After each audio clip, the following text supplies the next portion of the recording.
Hello. आज के इस पॉडकास्ट में हम बात करने जा रहे हैं एनएलपी और उसके हमारे जीवन में किस तरह से वो उपयोगी है इसके बारे में। तो प्रीतम जी, एक्चुअल में मेरे पास इस बात के लिए कई बार कॉल आते हैं और कई लोग ये बोलते हैं कि ये एनएलपी तो ज़्यादातर उन लोगों के लिए यूज़फुल है जिनको कोई प्रॉब्लम हो लाइफ में। हमारे तो लाइफ में कोई प्रॉब्लम ही नहीं है, तो हमें इस एनएलपी की क्या ज़रूरत है। तो सबसे पहले मैं सभी ऑडियंस के लिए बता देना चाहूँगा कि एनएलपी है क्या। एनएलपी का मतलब न्यूरो लिंग्विस्टिक प्रोग्रामिंग। अब जब हम न्यूरो लिंग्विस्टिक प्रोग्रामिंग की बात करते हैं तो न्यूरो मतलब हमारी न्यूरोलॉजी, जिसमें हमारा ब्रेन आ जाता है, हमारे सारे सेंसेस आ जाते हैं। लिंग्विस्टिक मतलब वो लैंग्वेज जिससे हम खुद से बात करते हैं, जिससे हम दूसरों से बात करते हैं। और प्रोग्रामिंग, आज कंप्यूटर के इस युग में प्रोग्रामिंग सभी समझते हैं, एक ऐसा एल्गोरिथम, एक ऐसा प्रोग्राम जिसके माध्यम से हम जो भी इनपुट देते हैं उससे कुछ एक आउटपुट निकलता है। तो अगर हम अपने जीवन की बात करें तो जीवन में हम किसी भी परिस्थिति में किस तरह से व्यवहार करते हैं वही हमारी प्रोग्रामिंग है। और हमारा सबकॉन्शियस यानी हमारा अपना माइंड भी प्रोग्राम्ड होता है। तो प्रीतम जी, एक बहुत इंपॉर्टेंट बात यहाँ पर यह है कि लोग ये सोचते हैं कि उनके लिए माइंड को जानना या माइंड की प्रोग्रामिंग को जानना कितना ज़रूरी है, क्योंकि उनकी लाइफ में तो कोई प्रॉब्लम ही नहीं है और उनको ये लगता है कि ये तो किसी और के लिए होगा। तो आप बताएं कि किस तरीके से न्यूरो लिंग्विस्टिक प्रोग्रामिंग एक इंसान के लिए बहुत ज़्यादा महत्वपूर्ण है। न्यूरो लिंग्विस्टिक प्रोग्रामिंग एक ऐसा साइंस है जो हमारी डे टू डे एक्टिविटी, हमारी सोच, हमारा बिहेवियर, जिस तरह के चैलेंजेस हम फेस करते हैं उससे रिलेटेड है। कोई इंसान ये कहता है कि मेरी ज़िंदगी में कोई समस्या नहीं है तो मैं बहुत खुश होऊंगा, ऐसे इंसान के लिए बहुत अच्छी बात है, that you are a blessed person. But ज़्यादातर लोग ऐसे हैं जिनकी ज़िंदगी में कुछ प्रॉब्लम्स हैं, चैलेंजेस हैं, लेकिन उन्हें पता नहीं है। या तो उन्होंने उसके साथ कॉम्प्रोमाइज़ कर लिया है, समझौता कर लिया, उन प्रॉब्लम्स के साथ रहना सीख लिया है, या they are not aware about the kind of problem that that exist in their life. तो करेक्ट, ये जी। बिल्कुल सही है, बिल्कुल सही बोल रहे हैं सर। क्योंकि सर मैं कई लोगों से बात करता हूँ, जब वो मेरे से ये बात बोलते हैं कि मेरे लाइफ में कोई प्रॉब्लम नहीं है, तो मेरा सबसे पहला सवाल उनके लिए ये होता है कि आपकी ज़िंदगी का पर्पस क्या है, आप किस पर्पस के लिए जी रहे हैं, या आपकी लाइफ का लक्ष्य क्या है। और विश्वास जानिए, 95% लोगों के पास कोई निर्धारित लक्ष्य नहीं होता, ना कोई उनकी लाइफ में एक पर्पस होता है कि वो किस पर्पस के लिए जी रहे या हैं। फिर मैं ये कहूँ कि आपकी बात को अगर मैं आगे बढ़ाऊँ और मैं पूछूँ कि आपकी ज़िंदगी का जो मकसद है, जो सपना है, उसको आप पाना चाहते हैं, क्यों नहीं करते? तो लोगों के पास बहुत सारे एक्सक्यूज़ेस की लिस्ट होती है कि नहीं, ये चीज़ मेरे कंट्रोल में नहीं है। एक तरफ वो ये कहते हैं मेरी लाइफ में कोई प्रॉब्लम नहीं है, और जब मैं उन्हें ये कहता हूँ कि आपका जो सपना है, जिसे आप पाना चाहते हैं, उसको हासिल क्यों नहीं कर पा रहे हो आप, तो आप लोगों के पास एक एक्सक्यूज़ेस की लिस्ट होती है कि नहीं, I don't have this did not work. तो कहीं ना कहीं ये मैं समझता हूँ कि this is a major problem. और एक कितनी इंटरेस्टिंग बात यह है प्रीतम जी कि एक इंसान को ज़िंदगी में करीब 15 से 16 साल की जो वो पढ़ाई करता है, ग्रेजुएशन करने तक, स्कूल में और कॉलेज में उसको सब कुछ पढ़ाया जाता है। उसको इतिहास पढ़ा दिया जाता है, उसको पब्लिक एडमिनिस्ट्रेशन, इकोनॉमिक्स पढ़ा दिया जाता है, मैथ्स, इंग्लिश, सब कुछ पढ़ा दिया जाता है। लेकिन जिस चीज़ के लिए वो पढ़ाया जाता है, जिस हैप्पीनेस को अचीव करने के लिए वो पढ़ाया जाता है, और जिस रिसोर्स यानी उसकी अपनी बॉडी और अपनी माइंड जिसके लिए वो सारा काम कर रहा है, जिसके लिए पढ़ाया जाता है, उसके बारे में उसकी कोई जानकारी नहीं है। तो एब्सोल्युटली, आपने एकदम सही कहा कि बचपन से लेके ग्रेजुएशन तक मैंने ज्योग्राफी पढ़ी, मैंने मैथ्स पढ़ी, मैंने हिस्ट्री पढ़ी। मुझे नहीं पता कि उस हिस्ट्री और ज्योग्राफी का मेरी ज़िंदगी जीने के नज़रिए पे या प्रॉब्लम सॉल्विंग के या मेरी ज़िंदगी की ग्रोथ पर क्या फ़र्क पड़ा। लेकिन डेफिनेटली अभी भी देर नहीं हुई है। एनएलपी एक ऐसा साइंस है जो हर इंसान को सीखना चाहिए, समझना चाहिए। आपकी रोज़मर्रा की ज़िंदगी में, चाहे वो बिहेवियरल एस्पेक्ट हो, रिलेशनशिप के एस्पेक्ट हो, पैसा कमाने की बात हो, हेल्थ से रिलेटेड इश्यूज़ हो, आप बहुत पॉपुलर होना चाहते हैं, हर चीज़ में आप किस तरह से अपने दिमाग को प्रोग्राम कर सकते हैं और अपनी थिंकिंग को एक सही दिशा में डायरेक्ट करके जो चाहे वो अचीव कर सकते हैं। तो मैं समझता हूँ कि it's an very interesting thing जो बचपन में नहीं पढ़ा, शायद अभी आपको समझने की ज़रूरत है।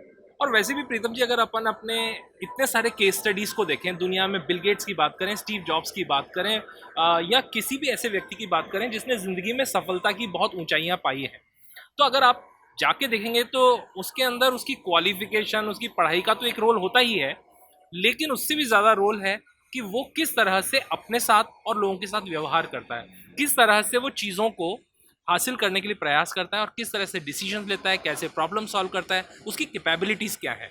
एग्जैक्टली आपने बिल्कुल सही कहा कि मैं ये नहीं कहता क्वालिफिकेशन का रोल नहीं है। बहुत सारी ऐसी केस स्टडी हैं जब क्वालिफिकेशन उतनी एक्स्ट्राऑर्डिनरी नहीं थी फिर भी लोगों ने बहुत कुछ अचीव किया उनकी ज़िंदगी में। तो अगर उसकी बैकग्राउंड में जाएंगे तो उनकी जो बिलीफ सिस्टम था, उनकी जो पॉजिटिविटी थी, ऑप्टिमिज्म था, वो बहुत बड़ा उसके लिए काम किया।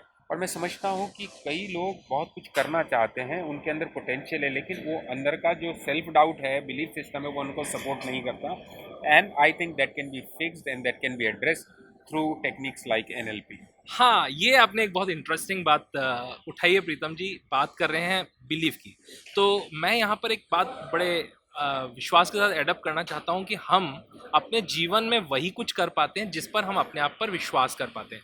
अगर मुझे लगता है कि मैं ये कर सकता हूँ, ये नहीं कर सकता हूँ, तो वो बिल्कुल सही है आपके लिए, क्योंकि वही आपका बिलीफ है और वही आपके वैल्यूज़ हैं जो आपके डीप अनकॉन्शियस में होते हैं, जो कई बार व्यक्ति को पता भी नहीं होता कि उसके अपने बिलीव्स और वैल्यूज़ क्या हैं। और अगर मैं सभी हमारे दर्शकों के साथ ये बात कहना चाहूँ कि आप आज ही अपनी कॉपी, अपनी डायरी में लिखिए कि आप क्या मानते हैं, आप क्या हैं, आपके बिलीव्स क्या हैं और आपके वैल्यूज़ क्या हैं, तो आपको खुद को जानने का मौका मिलेगा। और क्योंकि आपका पूरा व्यवहार जो है वो आपके इन बिलीव्स और वैल्यूज़ के आधार पर ही ड्रिवन होता है, तो क्या हम प्रीतम जी एनएलपी से इन बिलीव्स और वैल्यूज़ को भी बदल सकते हैं? हाँ, बिल्कुल सही कहा विनय जी, हम बदल सकते हैं, लेकिन अफ़सोस की बात यह है कि हम में से बहुत सारे लोगों को ये पता ही नहीं होता कि उनकी ज़िंदगी में जो कुछ पाना चाहते हैं, उसके बीच में क्या ऑब्स्टेकल्स हैं। और सबसे बड़ा ऑब्स्टेकल है आपका अपना बिलीफ सिस्टम। तो जैसा भी विनय जी ने कहा कि आप अपने साथ बैठिए, सेल्फ टॉक करिए, डायरी में लिखिए कि आप पिछले 5 सालों में कुछ करना चाहते थे और नहीं कर पाए, जो कुछ आप हासिल नहीं कर पाए, तो उसके पीछे क्या क्या रुकावटें थी, कौन सा ऐसा स्टेट ऑफ माइंड था, कहाँ कहाँ आपने स्ट्रगल किया, तो आप पता कर पाएंगे कि आपका ऐसा कौन सा लिमिटिंग या डिसएम्पावरिंग बिलीफ है। एक बार अगर आप उसे पता करते हैं तो बहुत आसानी से एनएलपी की टेक्निक के थ्रू हम उन बिलीफ को मिटा सकते हैं, and we can install empowering belief in place of those disempowering belief, and then you can feel the change very next day and very next month, that how your performance changes 360 degree. तो ये sir बहुत interesting बात है, क्योंकि हम पिछले लगभग 15 सालों से 5,000 लोगों से ज़्यादा लोगों पर काम कर चुके हैं और हमने लोगों के जीवन को बदलते हुए देखा है। हमने देखा है किस तरीके से कुछ 15-20 मिनट या 1 घंटे में कोई व्यक्ति जो पहले डरता हुआ आया था, घबराता हुआ आया था, उसके अंदर कई तरह के डर थे, उसके अंदर कई तरह के कन्फ्यूजन्स थे, जब वो 1 घंटे के बाद जाता है या 15 मिनट बाद जाता है तो सब कुछ बदला हुआ होता है, वो व्यक्ति एकदम बदला बदला सा नजर आता है। तो क्या ये कोई मैजिकल चीज़ है, क्या है ये एक्चुअली में? हाँ, एक्चुअली विनय जी, आपने और मैंने तो इस मैजिक को काफ़ी बार एक्सपीरियंस किया है और हमने काफ़ी लोगों को एक्सपीरियंस करवाया है। मैं आपको भी कई लोगों की जब काउंसलिंग करते हुए देखता हूँ और मैं खुद भी जब काउंसलिंग करता हूँ, तो जो स्टूडेंट्स अच्छा परफॉर्म नहीं करते थे, we have seen them enhancing their confidence level. Those who are not good at public speaking, उनको हमने अच्छे बोलते हुए देखा है। रिलेशनशिप में जिन लोगों ने स्ट्रगल किया है, हमने ज़बरदस्त बदलाव 1 घंटे और 2 घंटे की काउंसलिंग और एनएलपी के इस्तेमाल के बाद देखा है। मतलब ऐसा कोई मुझे जीवन का क्षेत्र, ऐसा कोई डायमेंशन या डोमेन नज़र नहीं आता जहाँ एनएलपी से हमने लोगों को फ़ायदा नहीं पहुँचाया। और मैं ये भी कहना चाहूँगा विनय जी, और हम इसके एक एग्जाम्पल हैं कि पहले हमने एनएलपी को अपने ऊपर यूज़ किया, अपने सपनों को सच किया, अपनी चैलेंजेस को फिक्स किया, and then we started helping each other, because when we started believing yes it can help myself, then of course it can help every single individual in this world. तो इससे तो sir बहुत excitement बढ़ रहा है और निश्चित रूप से ये डिस्कस करने का मन कर रहा है कि कहाँ कहाँ हम यूज़ कर सकते हैं एक्चुअल में। अगर आपने कहा कि ऐसा कोई डायमेंशन नहीं है लाइफ का जहाँ पर इसका इस्तेमाल नहीं हो सकता, तो देखिए मैंने इसको बहुत ज़्यादा लाइफ में रिलेशनशिप्स के अंदर, किसी के लाइफ में अगर वेल्थ की एबंडेंस नहीं है वहाँ पर, किसी स्टूडेंट की लाइफ में अगर वो कॉन्फिडेंस नहीं फील कर रहा है, या कोई भी व्यक्ति अगर कॉन्फिडेंट फील नहीं कर रहा है, तो वो यूज़ कर सकता है। क्या ये हीलिंग में भी यूज़ हो सकता है और किस तरह की हीलिंग्स में ये यूज़ होता है? हाँ, मैं हीलिंग का बताने से पहले ये बताना चाहूँगा कि जैसा मैंने कहा कि लाइफ के हर जगह पर, हर हिस्से में आप इसका इस्तेमाल कर सकते हैं। आप कॉर्पोरेट में काम करते हैं, आप अपना बिजनेस कर सकते हैं, तो आप अपनी प्रोडक्टिविटी बढ़ानी है, ग्रोथ माइंडसेट बढ़ाना है, बिजनेस कहीं स्टक है उसको बढ़ाना है। तो पहले कहते हैं ना कि ग्रोथ सबसे पहले दिमाग में होती है, बाद में वो एक्चुअल लाइफ में आती है।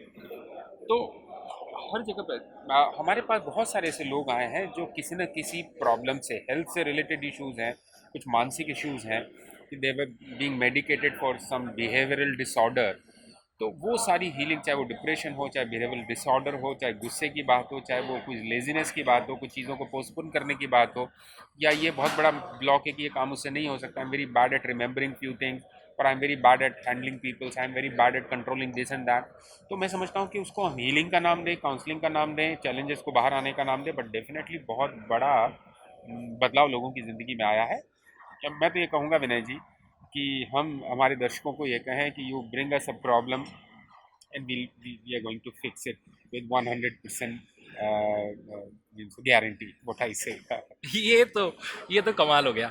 तो अगर मैं लाइफ में बात करूं तो जब हम हीलिंग की बात करते हैं और जब हम लाइफ में हीलिंग की बात करते हैं तो सर हील तो हर चीज़ को होने की ज़रूरत है। हमारे सोल को हील होने की ज़रूरत है, हमारे माइंड को हील होने की ज़रूरत है, हमारी हेल्थ को, हमारे वेल्थ को भी हील होने की ज़रूरत है, क्योंकि है तो सभी कुछ एनर्जी। और जब हम एनर्जी के साथ काम करते हैं तो वह तभी हमारे लिए काम करती है जब हम सही माइंडसेट को अप्लाई कर पाते हैं। क्योंकि मैं यहाँ पर एक चीज़ शेयर करना चाहूँगा और मैं इस चीज़ पर विश्वास करता हूँ कि व्यक्ति तो सही मायने में हेल्दी रहने के लिए ही बना हुआ है। दरअसल बीमारी को तो अपनी लाइफ में वो इनवाइट करता है। अब आप हो सकता है इस बात को आपको थोड़ा सा अलग लगे, आपको लगे कि ये किस तरह की बात है, कोई इंसान अपनी ज़िंदगी में बीमारी को क्यों लाता है। लेकिन सर साइकोसोमैटिक डिजीजेस, अगर हम बात करें ज़िंदगी में जितनी भी बड़ी बड़ी डिजीजेस हैं, चाहे वो फिजिकल एलिमेंट बात करें या मेंटल हेल्थ से रिलेटेड बात करें, क्योंकि मेंटल हेल्थ आज के दिन में एक बहुत बड़ा चैलेंज है।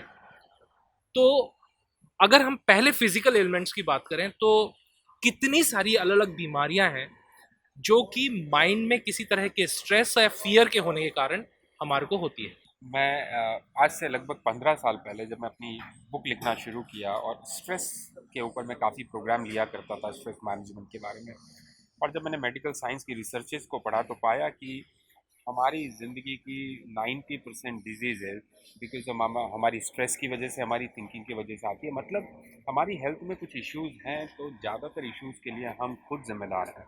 हम खुद जिम्मेदार हैं, हमारी सोच जिम्मेदार है, स्ट्रेस जिम्मेदार है। और फिर कई बार क्या होता है कि कोई बीमारी अगर मेरे शरीर में आती है तो मैं बहुत नेगेटिव तरीके से उसको सोचता हूँ, बार बार उस एलिमेंट के बारे में सोचता हूँ, या कई कई बार मैं हेल्पलेस महसूस करता हूँ कि नहीं, ये शायद इसका इलाज मेरे पास नहीं है। And I think my thinking, my belief system is responsible to keep that disease in my body, in my mind. I think so. Yes sir, बिल्कुल। क्योंकि अगर हम साइकोसोमैटिक की बात करें तो हमारा नर्वस सिस्टम जो कि सिंपैथेटिक और पैरासिम्पैथिक सिस्टम के बीच में डिवाइडेड है, और जैसे ही ये इम्बैलेंस होता है, क्योंकि एक सिस्टम जो है वो व्यक्ति को अगर एक्साइट करता है तो दूसरा उसको रिलैक्स करता है। अब अगर इन दोनों के तालमेल में कहीं भी गड़बड़ी होती है तो निश्चित रूप से इंसान की हेल्थ के ऊपर उसका प्रभाव पड़ता है। तो सर ये बिल्कुल सही बोल रहे हैं आप, क्योंकि जब हम साइकोसोमैटिक की बात करते हैं तो कहीं ना कहीं हमारा जो सिंपैथेटिक और पैरासिम्पैथेटिक सिस्टम है और उस नर्वस सिस्टम के अंदर जब इम्बैलेंस आता है, जब तनाव बढ़ता है किसी भी कारण से, चाहे वो हमारे जीवन में किसी रिलेशनशिप के इश्यूज़ की वजह से हो, ब्रेकअप की वजह से हो, लोन्स की वजह से हो, सेल्स के प्रेशर की वजह से हो, बॉस के प्रेशर की वजह से हो, या ज़िंदगी में और भी कोई तकलीफ़ हो, किसी भी तकलीफ़ के कारण जब हमारे ज़िंदगी में स्ट्रेस आना शुरू करता है तो हमारे हार्मोन्स एक अलग तरीके से सेक्रीट होना शुरू करते हैं। और जब ये बैलेंस हमारा बिगड़ता है, अल्टीमेटली ये रिफ्लेक्ट होता है हमारी बॉडी के ऊपर किसी ना किसी डिसीज़ के फॉर्म में। तो ये बिल्कुल ठीक है कि डिसीज़, हम तो, हमारे अंदर तो इतनी एंटीबॉडीज़ हैं, 700 तरह की दवाइयाँ हमेशा हमेशा बनती रहती हैं, हमारे ऊपर हर तरह का अटैक हमेशा होता रहता है। ऐसा नहीं कि कोविड के आने से पहले हमारे ऊपर कोई बैक्टीरिया या वायरस का अटैक नहीं होता था, लेकिन सर हमारा अपना ऑटो इम्यून सिस्टम, तो इम्यूनिटी सिस्टम के ऊपर माइंड का क्या इफेक्ट होता है? मैं फिर वही बात रिपीट करूँगा कि एक बार देखिए, कुदरत ने हमारी बॉडी को बहुत सारी इम्यूनिटी दी है, लेकिन ये जो हमारी कांस्टेंट थिंकिंग प्रोसेस है नेगेटिविटी की तरफ, वो कहीं ना कहीं उस इम्यूनिटी को इम्पैक्ट करती है। और जब कोई चीज़ से कोई वायरस आता है या कोई बीमारी मेरे शरीर में आती है तो कहीं ना कहीं मैं उसके बारे में जब नेगेटिव सोचता हूँ, मैं डर जाता हूँ, फेयर वाले थॉट्स मेरे दिमाग में आते हैं, तो डायरेक्टली इनडायरेक्टली मेरी इम्यूनिटी को मुझसे दूर लेकर के जाते हैं। बिल्कुल ठीक है सर, क्योंकि इम्यूनिटी का तो सबसे बड़ा दुश्मन है स्ट्रेस किसी भी तरह से। तो वो हमारे एंटीबॉडीज़ के अंदर इफेक्ट करता है, और अल्टीमेटली जब हमारा शरीर किसी भी तरह की बीमारी से लड़ने के लिए अपनी प्रतिरोधक क्षमता को खो बैठता है तो हम इन्फेक्ट हो जाते हैं, हम किसी भी बीमारी से ग्रस्त हो जाते हैं। और ठीक यही प्रभाव हमारे माइंड के ऊपर भी आता है। तो सर किस किस तरह के डिसऑर्डर्स, जैसे मैं मेरे एक्सपीरियंस से बोलूँ तो ऑलमोस्ट मेडिकल साइंस में साइकेट्री में जो भी अलग अलग तरह के डिसऑर्डर्स, मेनियाज हैं, बाइपोलर डिसऑर्डर है, ऑब्सेसिव कंपल्सिव डिसऑर्डर है, स्किज़ोफ्रेनिया है, स्लीप डिसऑर्डर है, या पैनिक अटैक्स आते हैं लोगों को, तो क्या ये सब भी एनएलपी से हील हो सकते हैं? और अगर हो सकते हैं तो क्यों? क्योंकि साइकेट्री में तो इनका इलाज काफ़ी लंबा चलता है, दवाइयाँ काफ़ी लंबे समय तक खानी पड़ती हैं, तो आप एनएलपी से किस तरीके से इसको ठीक कर सकते हैं? देखिए, जितनी भी साइकोसोमेटिक डिजीजेज हैं, आप ये मानेंगे कि इसके पीछे कोई स्पेसिफिक बायोलॉजिकल रीज़न नहीं है। हमारा पैटर्न ऑफ थॉट के लिए जिम्मेदार है, कोई पास्ट एक्सपीरियंसेस उसके लिए जिम्मेदार है, एक सीरीज़ ऑफ इंसिडेंट्स हमारी ज़िंदगी में ऐसे हुए जिसको मैंने दिमाग में एक बिलीव बना लिया, वो उसके लिए ज़िम्मेदार है। तो जब भी इस तरह का कोई व्यक्ति हमारे पास आता है और हमसे करता है कि मुझे ये बहुत, I feel very low in such and such condition, तो हम उसके बैकग्राउंड में जाते हैं, रूट कॉज में जाते हैं, उसकी कहाँ से उसकी शुरुआत हुई, कौन कौन से जीवन के उसके ऐसे इंसिडेंट थे जिसकी वजह से वो शुरुआत हुई, उसको समझते हैं। और जैसे कंप्यूटर में आप कंट्रोल ऑल डिलीट से कोई चीज़ को डिलीट कर सकते हैं, ठीक उसी तरीके से एनएलपी में भी हम कुछ सर्टेन मेमोरीज को, एक्सपीरियंसेस को डिलीट करते हैं और उसकी उसकी जगह पर बेहतर एक्सपीरियंसेस को हम इंस्टॉल करते हैं। और जैसे ही वो जो उसका ट्रिगर है या उसका कोई रूट कॉज है या वो एक्सपीरियंस वहाँ से हटता है, तो दिमाग बिल्कुल नेचुरल हो जाता है, जैसे वो ज़िंदगी में उसको प्रॉब्लम कभी उसकी ज़िंदगी में थी ही नहीं। बिल्कुल, मैंने मतलब अपने कोचिंग एक्सपीरियंस में ये चीज़ को महसूस किया है कि कोई व्यक्ति आया है, बहुत स्ट्रेस में है, उसके कुछ पास्ट मेमोरीज़ हैं, कुछ पास्ट एक्सपीरियंसेस हैं जिसको वो भुला नहीं पा रहा है, उसके कानों में उनकी आवाज़ें गूंजती हैं और उसकी वजह से हमेशा वो चिंतित रहता है, घबराया हुआ रहता है, डरा हुआ रहता है। लेकिन कुछ 15 मिनट का आपने कोई एक टेक्निक का यूज़ किया एंड बूम, वो पूरी तरीके से बदल गया। The person change, the person experience change, और उसके बाद उनकी ज़िंदगी में कभी वापस वो ख्यालात आते ही नहीं हैं। तो पूरी तरीके से जब ये सबकॉन्शियस माइंड से इरेज हो जाते हैं, तभी तो हमारा लाइफ की हीलिंग होनी शुरू होती है। तो ये बहुत इंटरेस्टिंग था सर, कि किस तरीके से अपने आप को हील कर सकते हैं। तो क्या इसके लिए किसी विशेष तरह के प्रैक्टिशनर्स के पास जाने की ज़रूरत है कि हम खुद को खुद हील कर सकते हैं? क्या हमारे अंदर वो कैपेसिटी है? बिल्कुल जी। जैसे मैंने कहा, न्यूरो लिंग्विस्टिक प्रोग्रामिंग एक साइंस है और अभी साइंस को इस्तेमाल करना चाहते हैं, तो हम बहुत सिंपल सा कोर्स होता है इसका, एनएलपी प्रैक्टिशनर जो 4 और 5 डेज़ का कोर्स हम करवाते हैं। और एक बार उस कोर्स को करने के बाद, आपको जो टेक्निक सीखने के बाद, उसका इस्तेमाल आप दूसरे लोगों पे भी कर सकते हैं और खुद पे भी कर सकते हैं। It's a process of self healing. If you are a doctor, you can inject yourself and you can take prescribe medicine to yourself, so you are not required to go to other doctor, but yes, if you are a doctor, you can also help others. तो एक बार practitioner बनने के बाद you get that authenticity और you get that power और competency, जिससे आप अपने को और दूसरों को हील कर पाएंगे। तो यहाँ पर सर एक और बहुत मज़ेदार बात आती है कि कई बार लोग बोलते हैं आजकल तो व्हाट्सएप पे बहुत इन्फॉर्मेशन आती है, व्हाट्सएप पे ही बहुत सारे नए नए टेक्निक्स आ जाते हैं, और इंटरनेट पे हज़ारों तरह की टेक्निक्स हैं, ऑनलाइन क्लासेस हैं, ऑनलाइन कोर्सेज अवेलेबल हैं। तो फिर हम तो वो कर लेंगे, उससे हो जाएगा। तो मैं यहाँ पर एक बात कहना चाहूँगा कि हमारे इस पूरे एनवायरनमेंट में we are overwhelmed with information. हमारे पास इन्फॉर्मेशन की कोई कमी नहीं है। इंटरनेट पे भरमार इन्फॉर्मेशन हैं, बुक्स में आपको बहुत सारी इन्फॉर्मेशन मिल बिल्कुल सही जाएगी। कहा। लेकिन सर एक सिस्टमैटिकली आपको कोई मेंटोर करे, कोई आपको कोच करे, आपको गाइड करे, हेल्प करे कि किस तरह से ये आपकी सिस्टमैटिकली प्रॉब्लम को आइडेंटिफाई करके रिजॉल्व किया जा सकता है, तो वो ज़्यादा यूज़फुल है। तो हमारे इस मेंटरिंग प्रोसेस के बारे में थोड़ा सा बताएं कि किस तरीके से हम मेंटरिंग करते हैं लोगों को, किस तरह से उनको कोच करते हैं, गाइड करते हैं, ताकि वो अपने ज़िंदगी के सपनों को पूरा कर सकें और खुद को स्वस्थ रख सकें और एक एबंडेंट लाइफ जी सकें। एग्जैक्टली। देखिए, आपने बुक्स की बात की, अबंडेंट ऑफ इंफॉर्मेशन की बात की, लेकिन क्या है कि जब बुक्स पढ़ते हैं, कोई मूवी देखते हैं, तो कहीं ना कहीं हम सबकॉन्शियसली उसको नहीं करते। जितने भी बदलाव हमारी पर्सनालिटी में, हमारे बिहेवियर में, हमारे दिमाग में होते हैं, वो सबकॉन्शियस में होते हैं। Just by reading a book, just by watching a movie, that may not take place. जब तक आपके अंदर जो छुपी हुई चीज़ है, जो आपको बॉदर कर रही है, उसको आप डिलीट नहीं करोगे, आइडेंटिफाई नहीं करोगे, तो नहीं हो सकता। आप जब भी किसी डॉक्टर के पास जाते हैं, डॉक्टर जब तक आपके इन्फेक्शन के रीज़न को आइडेंटिफाई नहीं करते, तब तक वो सही मेडिसिन आपको प्रेस्क्राइब नहीं कर सकते। जहाँ तक विनय जी आपने कहा पर्सनल कोचिंग की बात, तो डेफिनेटली कुछ लोग हमारे पास आते हैं और कहते हैं सर मुझे ये प्रॉब्लम्स है, मैं यहाँ जाना चाहता हूँ, ज़िंदगी में ये मकाम हासिल करना चाहता हूँ। तो हम उनके साथ कई मल्टीपल सिटिंग्स करते हैं, उनकी समस्याओं को समझते हैं, चैलेंजेस को समझते हैं, उनकी कौन कौन सी बिलीफ है जिसकी वजह से वो स्टक है उनको समझते हैं, चाहे उनके फाइनेंस की बात हो, हेल्थ की बात हो, फैमिली की बात हो, रिलेशनशिप की बात हो।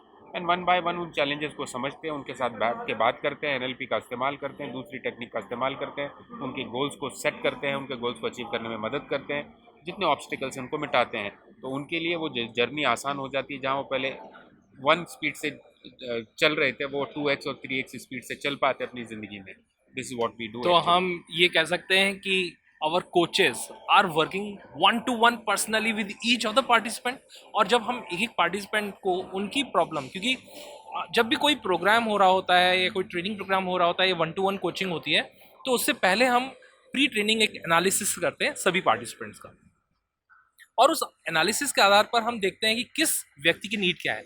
तो क्या ये पूरा प्रोग्राम बिल्कुल एक फिक्स स्ट्रक्चर पे चलता है, या ये जितने भी पार्टिसिपेंट्स हैं उनके हिसाब से हम लोग कस्टमाइज़ करते हैं? इसके बारे में भी आप थोड़ा सा शेयर कीजिए कि किस तरह से ये प्रोग्राम, हमारा हर प्रोग्राम, क्योंकि सर कितने साल हो गए हम लोग ये प्रोग्राम कर रहे हैं, और मुझे लगता है कि आज तक इतने सारे प्रोग्राम करने के बाद कभी ऐसा लगता नहीं कि वो प्रोग्राम दूसरे प्रोग्राम जैसा था, क्योंकि हर प्रोग्राम की प्रॉब्लम्स अलग हैं, सॉल्यूशंस अलग हैं, लोग अलग हैं। और ये प्रोग्राम तो टूल्स और टेक्निक्स नहीं है, ये प्रोग्राम है एप्लीकेशन, कि हम उसे जीवन में कितना यूज़ कर पा रहे हैं। और ये प्रोग्राम कोई ऐसा प्रोग्राम नहीं है कि मैंने आज सीख लिया और बस 1 या 2 दिन प्रयोग किया और उसको छोड़ दिया। ये जीवन जीने की कला है, ये एक तरीका है, जिस तरीके को यूज़ करते हुए हम हर दिन में आने वाले हर चैलेंज को इससे रिजॉल्व करते हैं और अपने जीवन को बेहतर बनाते हैं, एक्सेलेंस की तरफ लेके जाते हैं। एब्सोल्युटली विनय जी, और हम पिछले कई सालों से एनएलपी के माध्यम से, पर्सनल कोचिंग के माध्यम से we are helping an number of people.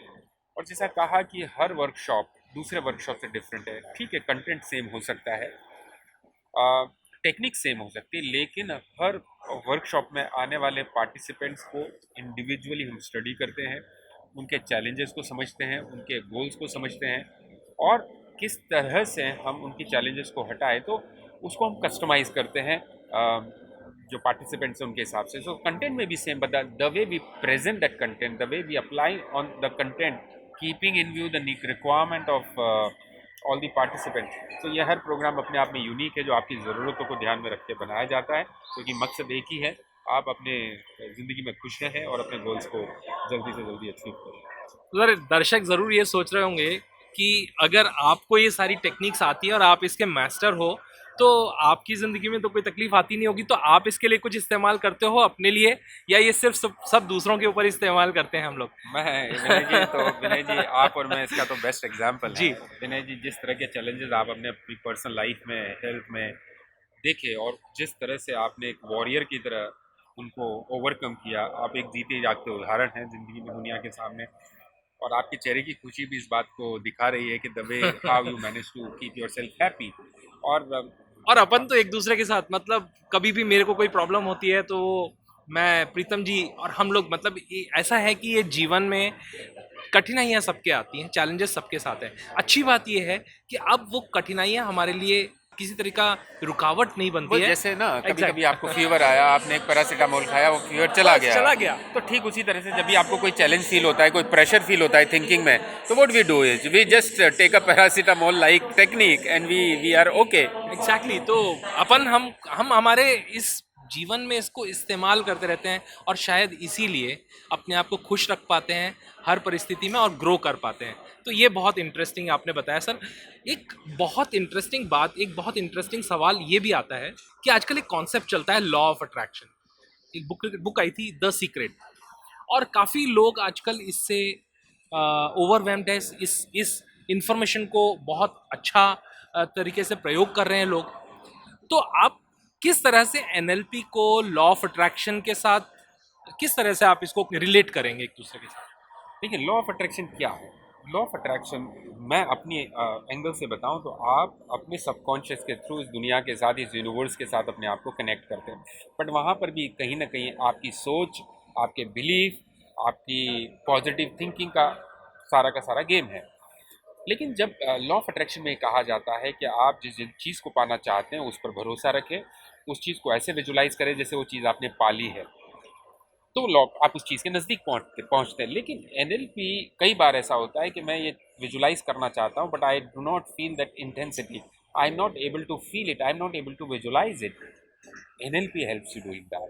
NLP helps you believing in it. NLP help you connecting with that future. NLP helps you visualizing the same way as if you are doing it in reality.